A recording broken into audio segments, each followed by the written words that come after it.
Bonjour, je m'appelle Virginie Guinière-Legros et je suis présidente de l'organisation Régénération Matrix.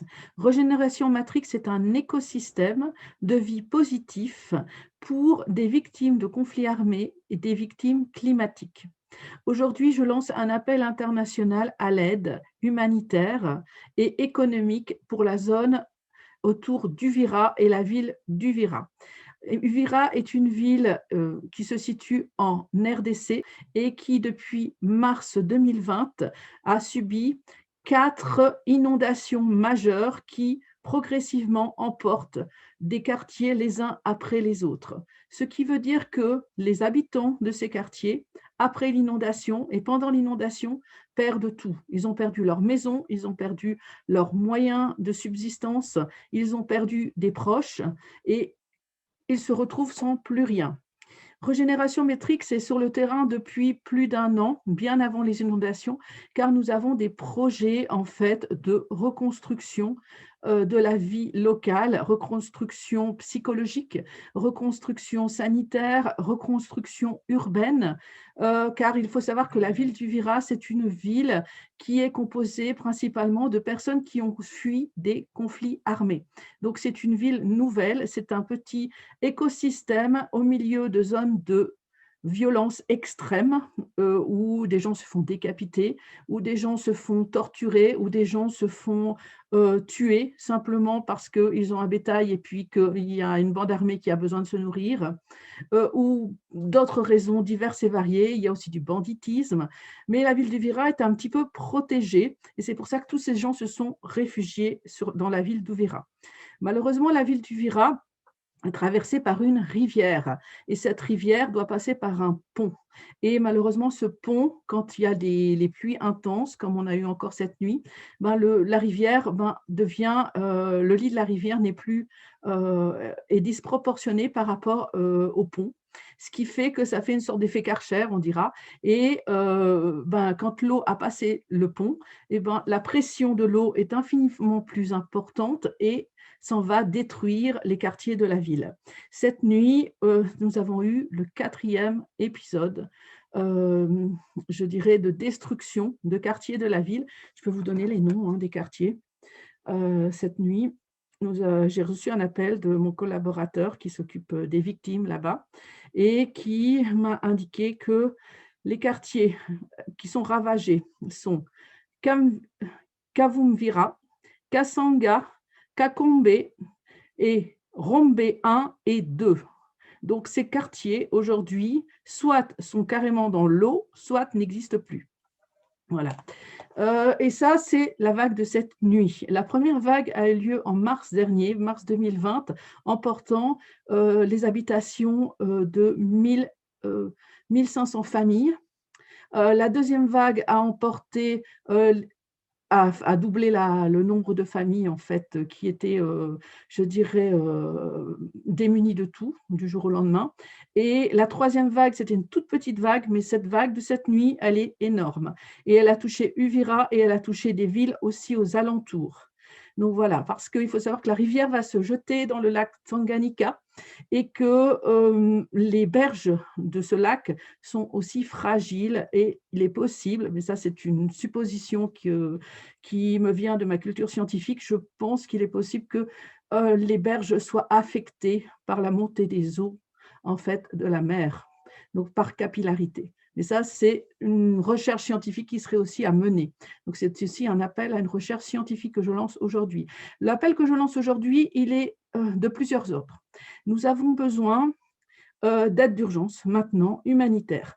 D'aide d'urgence pour créer des camps d'urgence, donc des camps de tente d'urgence, mais des camps de tente qui, pour nous, ne doivent pas durer plus de 1 an et demi, 2 ans maximum.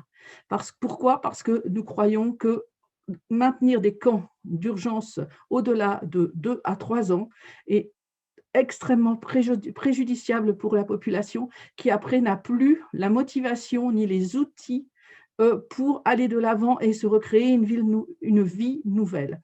Et donc nous, notre rôle, c'est de créer une ville nouvelle derrière.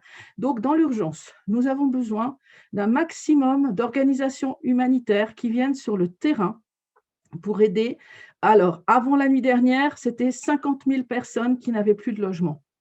Depuis cette nuit, le chiffre a augmenté, mais nous aurons le chiffre exact tout à l'heure. Donc ça, c'est une première chose. Vous voyez, mon téléphone bip de partout parce que j'ai plein de collaborateurs qui m'envoient des éléments. Donc voilà, donc ça, il y a besoin de leur trouver un abri rapidement. Pourquoi? Parce qu'on est en période des pluies. Donc ça veut dire que les gens ne peuvent pas continuer à vivre sous les arbres quand il pleut, comme ça, des pluies intenses. Donc ça, c'est une première chose. Après, ce sont des gens qui ont besoin aussi d'aide, je dirais, médicale. Pourquoi? Parce que là aussi, il y a du coronavirus, hein, ça c'est clair, mais il y a aussi des gens qui sont blessés dans les inondations. Et les inondations, c'est quoi? C'est avoir les pieds dans l'eau. Et donc, il y a des fermentations microbiennes, etc., qui font que c'est plus de gens malades que d'habitude. Donc voilà, donc nous avons besoin d'aide pour le logement, pour comment dire, la médicalisation en fait, de ces communautés d'urgence et pour l'alimentation. Donc ça, c'est les 3 points d'urgence principaux.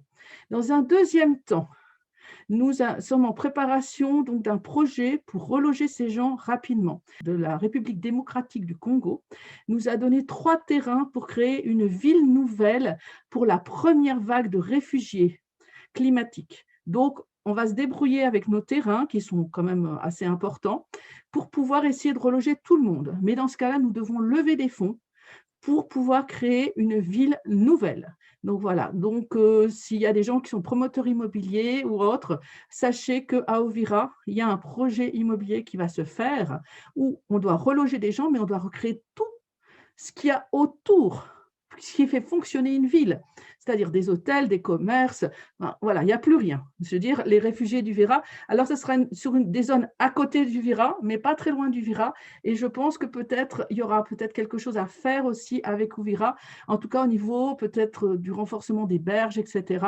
Et ça sera bien sûr, toutes ces villes ou espaces de villes seront connectés les uns avec les autres.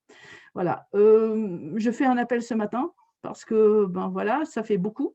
La première vague au départ était hébergée dans les églises et dans les écoles, mais comme l'aide internationale au niveau financier est difficile à trouver ces temps, hein, parce que le coronavirus complexifie aussi les levées de fonds, hein, pour l'étranger. Donc, ce qui fait que nous sommes à la recherche de fonds pour la ville nouvelle, nous sommes à la recherche de fonds pour l'aide d'urgence, mais aussi de fonds pour pouvoir créer un fonds de prêt pour ces gens. C'est-à-dire que nous ne souhaitons pas leur donner tout de façon gratuite. Pourquoi? Quand vous donnez tout gratuitement aux gens, ça n'a pas de valeur et ça ne relance pas l'économie parce que les gens sont tentés de rester dans leur situation. Et nous, notre façon de penser, c'est qu'il faut remettre les gens en selle dans une économie locale d'urgence extrêmement rapidement pour qu'ils ne prennent pas des habitudes ou qu'ils se sentent inutiles, puisqu'il peut avoir aussi des impacts psychologiques extrêmement négatifs.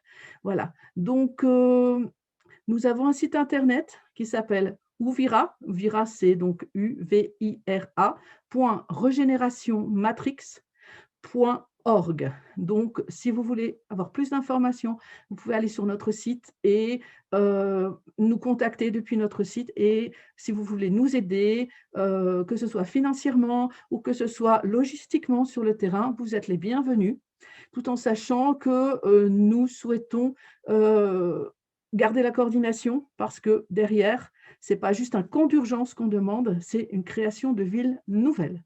Et une ville nouvelle, ça nécessite d'avoir un plan d'action, ça nécessite des stratégies de logement, de relogement pour pouvoir construire des bâtiments, bouger, enlever des camps de tente, mettre les gens dans des nouveaux bâtiments. Enfin, voilà, c'est toute une stratégie d'urbanisation qui est à mettre en place et c'est une ville nouvelle qu'on veut mettre en place qui est aussi autonome au niveau alimentaire. Voilà, donc ça fait partie des choses. Si vous vous intéressez, si vous voulez vous intéresser à ce qu'on fait, moi, je réponds volontiers à vos questions. Aujourd'hui, nous avons besoin de l'aide de tout le monde. Pourquoi? Parce que pour nous, ce que nous sommes en train de faire, c'est une modélisation. Aujourd'hui, Uvira, c'est un des premiers problèmes climatiques dans le monde. Il y en a déjà beaucoup, mais ce sont les tout premiers qu'on est en train de vivre. Les problèmes de réfugiés climatiques, et en particulier liés à l'eau, on n'en est qu'au début. Nous avons des collaborateurs dans 12 villes africaines. Et au Burkina Faso, au Tchad, ils ont le même problème que sur le lac, autour du lac Tanganyika. Donc voilà, donc ça veut dire que ce n'est pas un problème juste basé à Ouvira. Ouvira, c'est juste l'alerte avant la catastrophe qui va arriver un peu partout. C'est pour ça que nous voulons modéliser un projet qui fonctionne et que nous pourrons dupliquer sur d'autres zones du monde qui en auront besoin. Voilà. Donc, je vous remercie d'avoir regardé cette vidéo et j'espère que ça vous aura touché et que vous serez, je dirais, encouragé à venir nous aider. À bientôt. Merci beaucoup de votre écoute.